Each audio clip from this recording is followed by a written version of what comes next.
तो चलिए बढ़ते हैं आज की एक और भूतिया कहानी की ओर।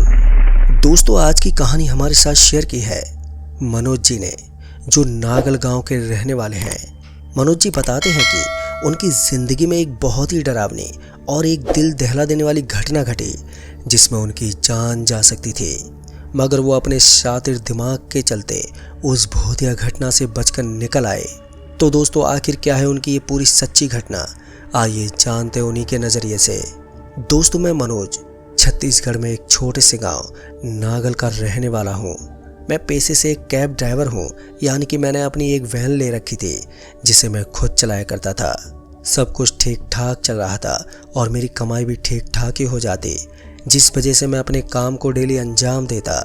पर मेरे घर में एक रात जब मैं अपने पाँव पसारे खाट पर सो रहा था कि तभी एक तेज हवा के झोंके ने मेरी खाट पलट दी। मैं आंगन में खड़ी दीवार से जोर से जा लगा, जिस वजह से मेरे एक हाथ में रगड़ की वजह से खरोंचों के निशान आ गए। मुझे ऐसा लग रहा था मानो किसी ने मेरा शरीर मरोड़ दिया हो। खैर, उस समय मैंने कैसे भी करके अपने आप को संभाला और कराहते हुए अपने पैरों पर खड़ा हुआ। तभी मेरी नज़र मेरी खाट पर गई तो मेरी खाट टूटकर दोबर हो गई, लेकिन अब वो हवा का झोंका वहाँ से गायब हो चुका था।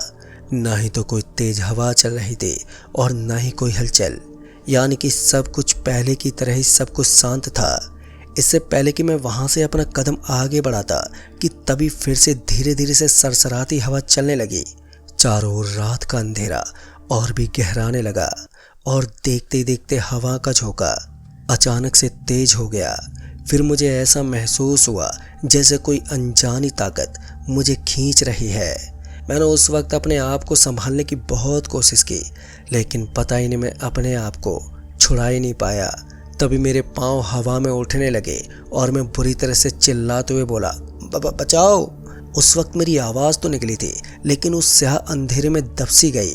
फिर मैंने बहुत ही चिल्लाना चाहा, लेकिन अब मेरी आवाज़ गले में ही अटक गई। फिर मैं धीरे धीरे खुद को शमशान की ओर उड़ते हुए देख रहा था, जहाँ पर पूरी तरह से चुप्पी और सन्नाटा छाया हुआ था। अंधेरे में पुरानी कब्रों और चिताओं के बीच हवा की सरसराहट और सर्दी का एहसास मेरी हड्डियों तक पहुंच रहा था।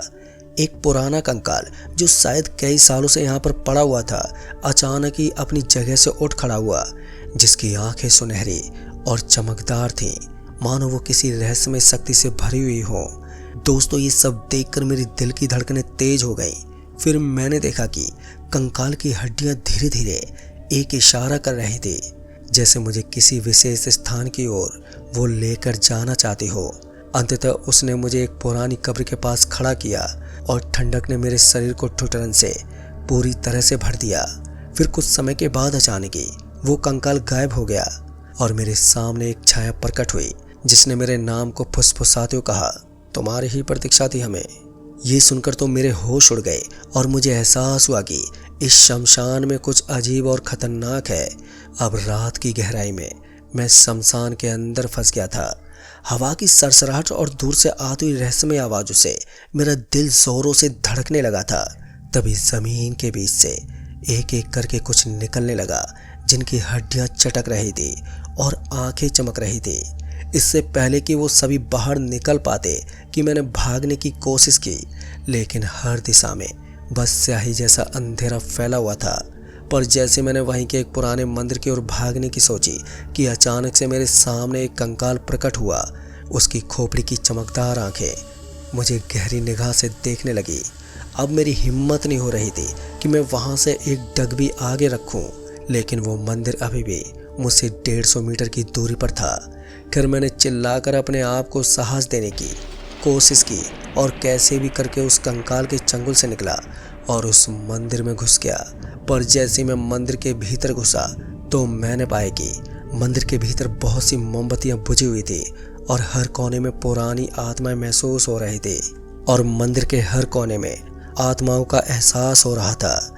मैं इससे पहले कुछ सोचता कि तभी एक काले धुएं के बादल ने मंदिर को घेर लिया और जैसे मैंने बाहर जाने की कोशिश की कि वो धुआं और भी घना हो गया, तभी उस घने धुआं में अचानक ही एक प्रेत आत्मा मेरे सामने आई और बोली, तुम्हारा लौटने का समय आ गया है, लेकिन पहले तुम्हें हमारी चुनौती का सामना करना होगा।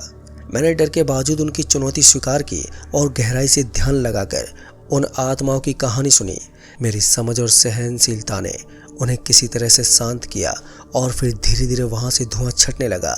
और जब धुआं छटा तो मैंने जैसे तैसे मंदिर से बाहर निकलने का रास्ता खोजा और उस शमशान की भयानक चंगुल से खुद को मुक्त किया। लेकिन दोस्तों, उस रात का अनुभव और शमशान की आत्माएं हमेशा आज भी मेरे साथ रहती हैं। लेकिन दोस्तों, ये सब मेरे गले कैसे पड़ गया मुझे नहीं मालूम, पर मैं आज भी किसी तरह से जिंदा हूँ। जिंदा तो हूँ, लेकिन एक जिंदा लाश की तरह जी रहा हूँ। ना तो मैं जी सकता हूँ और ना ही मर सकता हूँ, क्योंकि वो आत्माएं आज भी मेरे आसपास मंडराती रहती हैं। मैंने बहुत से तांत्रिकों और बाबाओं से इस बारे में जानना चाहा, लेकिन सब के सब विफल रहे।